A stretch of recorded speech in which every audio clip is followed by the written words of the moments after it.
Today it is Saturday, which means it is park run day, and today we are off to the Coed Cefn Pwll Du Parkrun in South Wales. I do apologise for the pronunciation of the park run, however it is located between Newport and Cardiff, slightly further to the north in a town called Macon. The park run is located within the Llwyn Hir Forestry Walk, and it's meant to be one of the hilliest park runs in the UK and probably the hilliest one within Wales, so this is going to be a very difficult one today. The park run is entirely ran on trail paths, so therefore I definitely recommend trail shoes. However, if you've got road shoes, I don't think it's going to be too bad this one unless it is very wet. It is important to note as well that it is not buggy/pram friendly. However, if you do have a dog, you can bring them along, and there are toilets very close to the parking down at the bottom. Even if you're not doing the park run, I definitely recommend having a walk around this area. It is stunning. There's loads of deciduous trees, vegetation, picnic areas where you can stop off with benches and things like that, and then there's also lots of wildlife roaming the area too, so it is a stunning park run, I have to say. This is definitely not a course for a PB potential. However, with it being quite a quiet park run and not too many attendees, you may be able to get your PB in your finish position. But before we get into the course, if you don't know what a park run is, it is essentially a 5k run which is run by a group of volunteers who both time and marshal the event.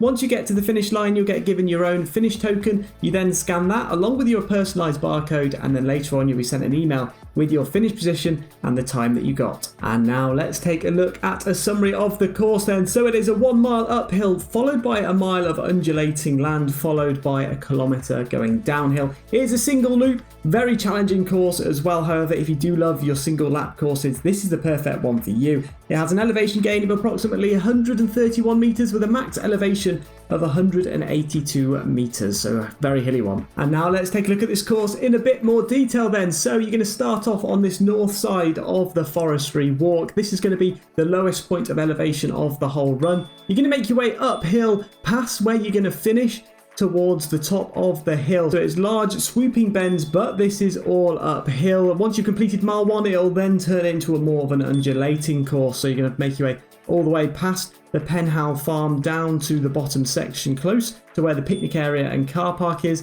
You're then going to do a U-turn at this top section. Then you're going to start making your way back. It's still again undulating. You're going back on yourself for a little bit before you turn left this time and head your way onto a different part of the walk. This again is large swooping bends, so not really any 90-degree bends on this course. And then for the final kilometre, this is all going to be downhill, and it is all on trail pass from start to the end before you hit the finish line, which is just a little bit further up here from where you started, and then you can make your way back down to the car park at the end. So that's the course, and not too confusing one at that. But now I'm going to have a look at some of the records which have been set at Coed Cefn Pwll Du Parkrun, which I'm very impressed with. When I saw them, I couldn't believe it. But we have our fastest male, which is here, Jacob Tasker, with a time of exactly 17 minutes on the dot. Now, how he did that, I have no idea. The fastest female was Katie Beecher with a time of 20 minutes and 30. Again, extraordinarily fast, with the average number of runners being 41. So as I said before, a really quiet one, and potentially the quietest sort of average which we have been to. And the average time is a lot slower than many of the park runs I've been to, with a time of 32 minutes and 36 seconds. So those are the stats set by some incredible athletes. But now we're going to take a look at my GoPro stats, which we have done so far. So we're going to start off with the number of park runs, which is 46. Number of locations I've done is 31. My best finish position was at Zielony Jar, which is in Poland, where I came 4th. My fastest time's been 22:32 all the way down to 23:10 from Somerdale Pavilion down to Riverfront. And if you want to check out last week's, that was Kingsway, where we actually managed to get 2nd position on the fastest time. But I cannot see Coed Cefn Pwll Du Parkrun getting onto this leaderboard. Now let's get down to the course then. So as you can see, we're about to set off, and we are off. So the park run has started, and we are making our way up the hill. You can see that it's a very steep start compared to a lot of the park runs, and everyone is pushing their way to get up the hill to begin with. You can see on the ground as well, it could be a little bit slippy if it was really wet. It wasn't too wet on the day that we went, so trail shoes were perfectly fine. I mean, you can't beat trail shoes, and there's a couple of drips as well. As you saw, one just goes straight onto the GoPro there, which have come from the trees above us, but a pretty quick out to begin with, 5:30, which I'm quite happy with. I was going to be happy with the 26 minute, that was the aim, under 26 minutes. And these two on the left, you may recognise if you do watch park run content. So on the left hand side, you've got Nick to Bullet and Alicia. So they both also have a YouTube channel as well. So don't forget to check that one out if you do like watching some parkrun content. They have some great videos on there too. But we're on the way uphill, 200 meters in, and it looks like it's going to be a long, hard climb.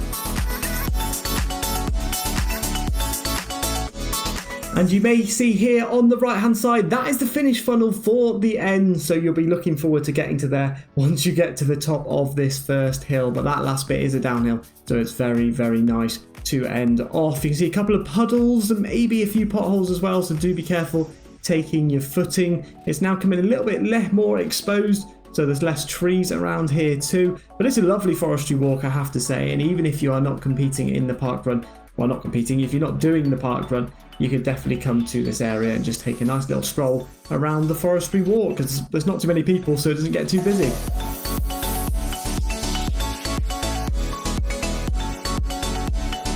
So you may have noticed in that bottom right hand corner, the elevation is increasing meter by meter as we progress with this park run. But if you do want any of the information from my elevation from Strava, I will leave a link in the description below, so you can go and check that out, give me a follow, and you can go and see all of the different park runs which I've done, the courses and the elevations.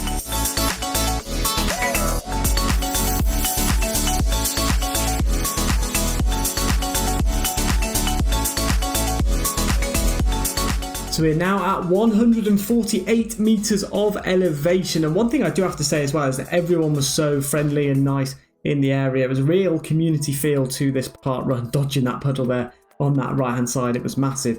But if you do enjoy this sort of content and you want to see a few more of my parkrun videos, don't forget to hit that like button, it goes a long way. And also don't forget to subscribe to the channel, and you get one every Friday, and hopefully it'll be a different one as well every Friday. I do try and keep to that. However, sometimes if I'm doing other things, I'm going away, I will go back to visit another to try and beat my time.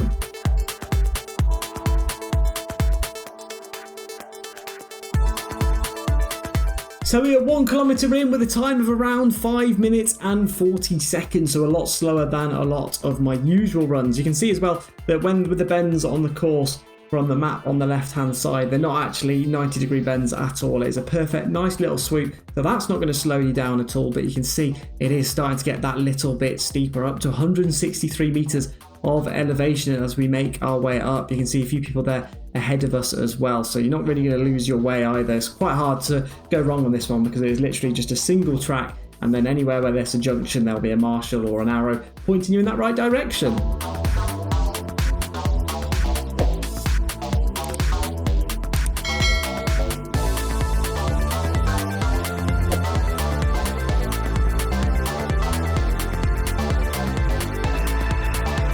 And there we go. So it looks like it is beginning to flatten out a bit. So we are making our way into the undulating section. So it's almost a mile until you get to that point. And as you can see, it is nice and flat now. So you can give the legs a little bit of a relaxing time after that strong, hard push to begin with. I can remember my quads were burning. All the lactic acid was building up in my quads. And now we are into the undulating section, which will have lots of different ups and downhills, quick and slow. So here we go. Starting to head our way downhill now, and that's feeling a lot nicer than we began with. Our time as well, at the bottom right hand corner, you can see the pace has increased a lot from 6 minutes all the way up to 4:40, 4:45 sort of pace. So I'm managing to speed up again, try and get under that 26 minutes.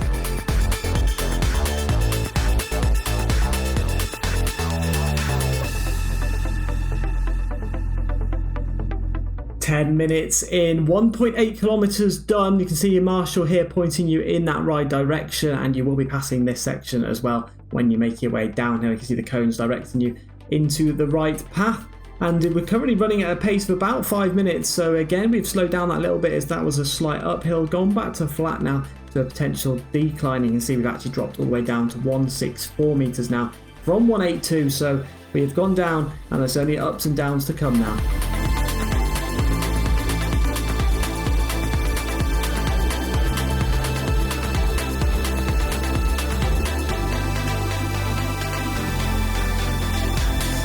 As you can see, we are back to an incline stage, 179 meters up on the elevation now, going up to that 180 again. So it is a very challenging part run, this one, and the hardest that I have done by a long mile.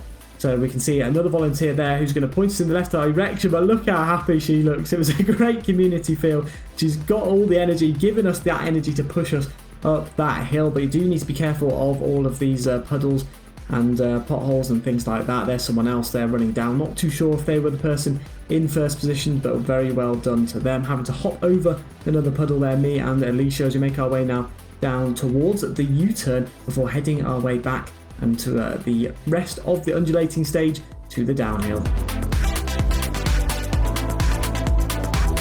So there's a nice little downhill to the U-turn. You can see the marshal stood there with the cones, and then this U-turn will slow you down just that little bit to almost a stop, because you're actually turning, doing the U-turn on the downhill and then having to push your way back up that uphill. It's a shame that the cone isn't just that little bit further up towards the top of that, so it's nice and flat. Alicia and Nick the Bullet there ahead, just giving each other the high five to spur them on, and now we're going to make our way towards the downhill, but we've got to the furthest point of the run, and we are now 2.5 kilometers in, so only 2.5 kilometers left to go.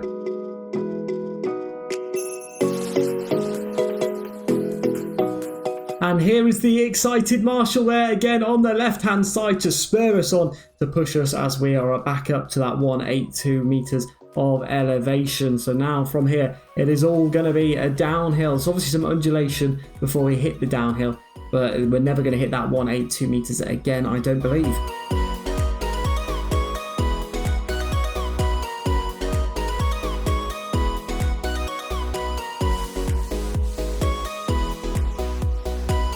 And here we go, so we're back down to 166 elevation, and instead of going straight on and doing what we have just done, we are going to turn off to the left now. You can see we've been funneled with the arrow and the cones pushing us to this left hand side. Another lovely marshal there, and there's the 3 kilometer mark. So actually around this course they had these kilometer signs, so every 1 kilometer they had a new sign, which was perfect. And then towards the end I think they had like 400 and 200 meters to go, so it was lovely to see that, because then you knew exactly where you were at. But at 3 kilometers it felt like a long way still to go as we make our way around the trail path. Still, we can see as well that there are a few puddles in this section, and the downhill section is a lot worse, which we will see as it comes up in just a moment.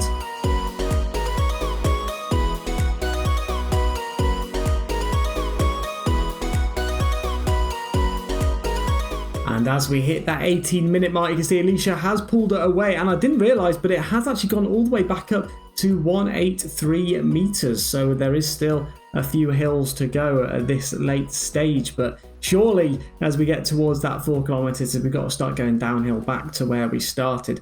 But you can see again still there's a few U-bends by the looks of it, which are coming up. No 90-degree bends, which is perfect. Give the screen a quick wipe to make sure there's no drips on it. And come on, we can get under that 26 minutes, I believe. Road doggo there on the course as well, so watch out for him. I'm surprised there wasn't actually a little bit more wildlife, maybe because the runners in front had scared the rest of the wildlife off. But it is a lovely, stunning area, and you do get great views of the town as you get closer to the bottom.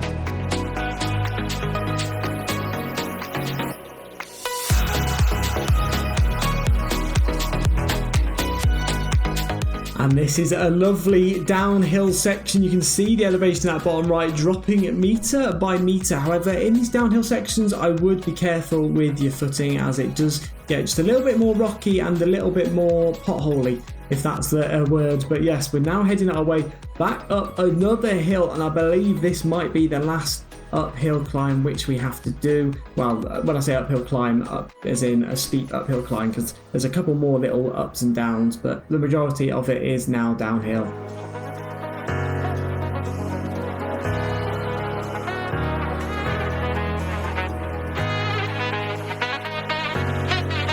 And there we go, so it looks like we're passing another marshal with their doggo as we enter our final downhill straight to the bottom. We're doing quite well at the moment, 21:53, so it looks like we're going to get just under that 26-minute time, which I was aiming for, but it's a lovely now downhill. Look at that. It's going to make it a lot easier as our quads are burning, so it's give them time to breathe, and we can speed up a little bit as well.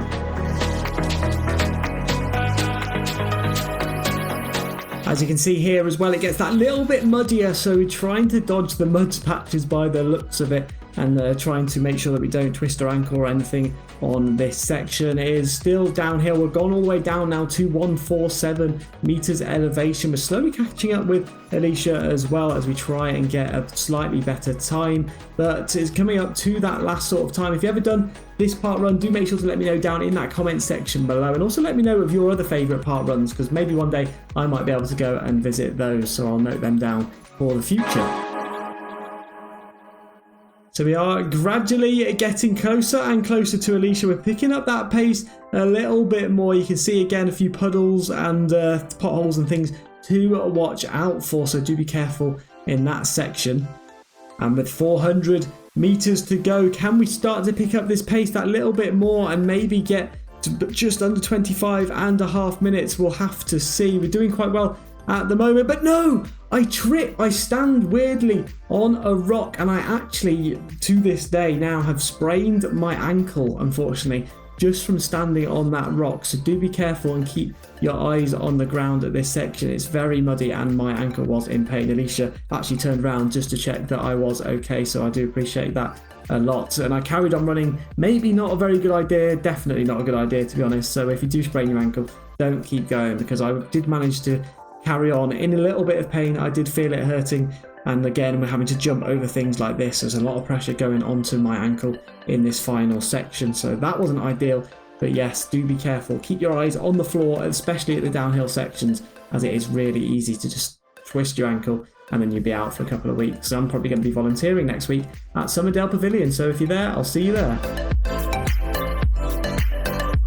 But the finish line is now in sight over there in the distance. We did manage to pick it up. My leg was in pain, I remember, but here we go. The final sprint finish. We're on 25 minutes and 24 seconds. By far our slowest park run so far, and it is a little bit of a push because it is an incline here right at the end to the finish line. What time are we going to get? So we get a time there of 25:38 with a position of 8th. Very happy with that one, and well done to everyone else that took part, and you, Alicia, and Nick the Bullet. So that is Coed Cefn Pwll Du Parkrun complete, and that was a very challenging one, I have to say, but we have managed to tick off another C. That will be our 5th C in the alphabet, and also the Pirates Challenge on the 5k run up.